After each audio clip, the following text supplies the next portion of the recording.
I don't know about you, but we miss travelling.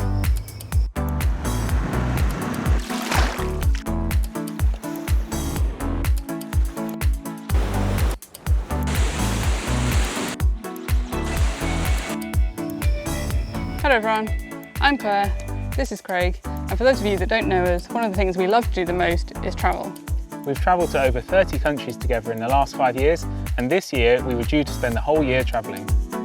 We did start doing that in January, but then for obvious reasons we had to cut the rest of our trip short. And today is actually the day we were due to start the second part of our trip, and we were supposed to be flying off to Australia and New Zealand for 3 months. So since we're not doing that, we thought we'd look back and share with you our top 10 places we've ever travelled to.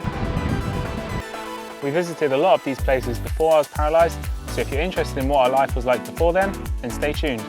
Without further ado, let's get into number 10.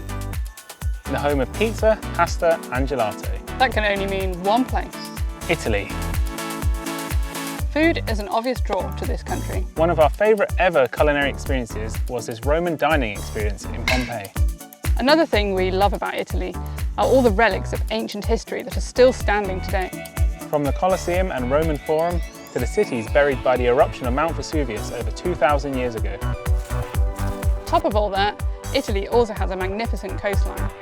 Its summers can be a bit too hot for us, but its mild winters are a firm favourite of ours to escape the cold back home. In at number 9 is Benelux.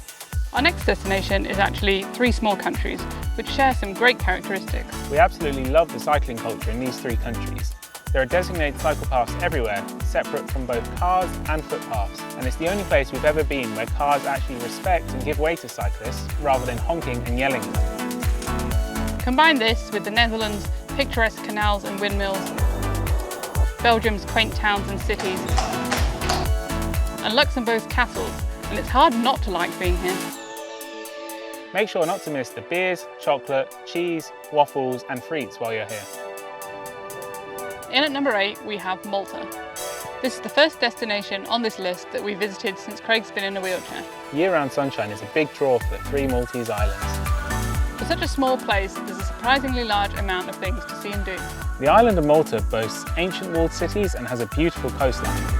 And the best part is, it takes less than an hour to travel from end to end. This means that it's really easy to see all the best bits of the island in just a few days. You can also take a short ferry ride to Gozo, where you can explore ancient megalithic temples and even more walled cities. Malta's third island, Camino, is also worth seeing. The island only has 3 permanent residents, but it's home to some beautiful beaches and the famous Blue Lagoon, a popular snorkeling spot. A lot of Brits love to fly off for a week or 2 in the summer to catch some sun on one of the Mediterranean beaches. Now this destination is actually on the Adriatic Sea and not on the Mediterranean. But if we had to pick any destination to go for one of these typical types of summer holidays, then we would definitely pick Croatia. It's not as touristy as some of the popular places like Spain, Greece or Turkey, but there's still plenty of tourist activities to do if you want them. The beaches have some of the clearest blue seawater we've ever seen, and the Plitvice Lakes and Kirka National Parks are definitely worth a visit. Summer or winter, we love the Alps, especially the French Alps. It's hard to beat being in the middle of a mountain range, surrounded by snow-capped peaks, coniferous forests, alpine villages, and glacial blue rivers and lakes as far as the eye can see. Some of our favourite experiences have been trying all of the outdoor adventure activities you can do in the Alps. You can't beat a day skiing, snowboarding, sledding, mountain biking, monster scootering or hiking, followed by a relaxing dip in an outdoor hot tub. Enjoying the warm water with views of snow-capped peaks and breathing in the cold mountain air definitely makes any spa day. And if you love cheese, fondue, tartiflette and raclette are not to be missed. In at number 5, we have the USA. Fun fact, Craig actually lived here for 2 years when he was younger. We haven't spent a huge amount of time here recently, but we like it because every time we visit we have a completely different experience, and it's definitely somewhere we want to explore more of. Compared to living in Europe, each state feels like it's the size of an entire country, and there's so much variation in landscape between each state that it does actually feel like you're visiting a new country every time. We'd love to do a massive road trip all over the US in the next few years. We know that a lot of you guys live here, so if you've got any suggestions of the places that we can't miss, please let us know in the comments. Number 4 is a place where the fields are made of lava and the sand is completely black. We love this destination because it's like nowhere else we've ever been. Where else can you walk between tectonic plates, witness smoking rivers and boiling hot water explode out of the ground and risk getting hit with a warm, eggy smelling shower as it crashes back down?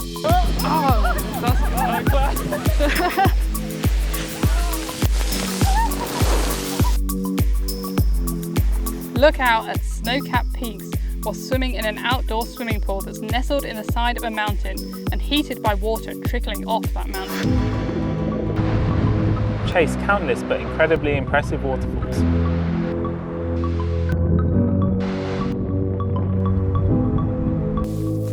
Explore an abandoned plane wreck on a beach where the sand is completely black. Watch some of the biggest waves you've ever seen crashing down onto the black beaches. Take in endless lava fields. Watch brilliantly blue icebergs floating on a glacier lagoon before getting washed onto another black sand beach. If you haven't guessed it yet, we're talking about the land of fire and ice. Iceland. You can have so many incredible, unique experiences in Iceland, and it's a brilliant place for a road trip. The only reason it's not higher on our list is because of all these unique attractions. Of course, everyone else wants to see them too, so don't expect tranquility. Even if you hire a car and drive yourself to all the attractions, you can probably expect a tour bus to turn up while you're there. And also, it's so expensive. Luckily, all of the best bits are natural attractions which are free to visit, but accommodation and transport are so expensive that you can't spend as long as you want to here. Since this is a new video start for us, if you've made it this far, we'd love to know what you think. So drop a comment down below to let us know. Should we make more videos like this, or would you prefer never to see something like this again? In at number 3, we have the Azores Islands. This is probably the least well-known destination on our list, and it's also the last place that we visited. This Portuguese archipelago has been referred to as Europe's answer to Hawaii. Now, we've never been to Hawaii, so we can't confirm this, but if these islands in the middle of the Atlantic are anything like the ones in the middle of the Pacific, then we can see why Hawaii is such a popular destination. The Azores Islands have many of the same draws as Iceland, except they're a lot less busy and a lot warmer. So warm in fact that they're home to Europe's only tea plantation. As volcanic islands, hot springs are plentiful. In the town of Furnas on the island of São Miguel, steam even vents up through the streets. Look at this, just chilling. Here you can find a dish called cozido, a stew which has been cooked directly inside the hot springs on almost every menu.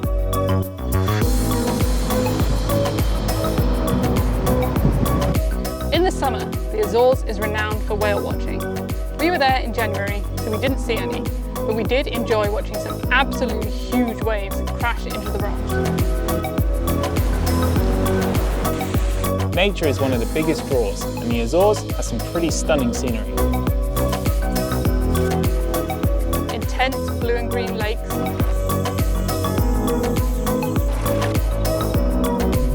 volcanic peaks,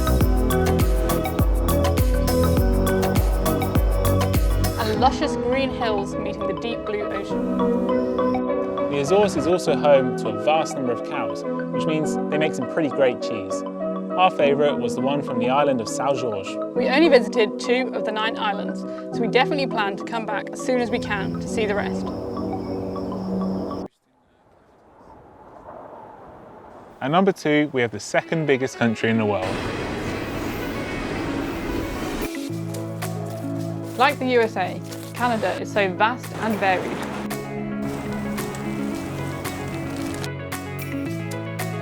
But the Canadian Rockies must be one of the most beautiful places in the whole world. They are another ultimate road trip destination. With endless mountains, rivers,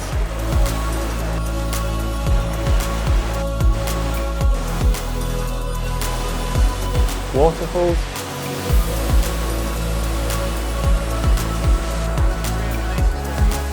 and lakes. Some of these lakes are unbelievably blue. So blue that we almost felt like we were imagining it. Swimming in some of them felt more like we were swimming in the Caribbean Sea than a lake. Actually, if this list was ranked purely on the most beautiful views we've ever seen, then I think the Canadian lakes would dominate the top spots. Besides the beautiful scenery, there's also plenty of wildlife to look out for while you're driving along. We saw moose, elk, caribou, deer, and a family of bears even crossed the road right in front of us. Probably our favourite wildlife sighting ever. Not to mention, the Canadian people are also super friendly. We'd love to hear what your favourite destinations of all time are. Leave a comment and let us know down below. And finally, at number 1, Our favourite place we've ever been. and what we consider to be the ultimate road trip destination.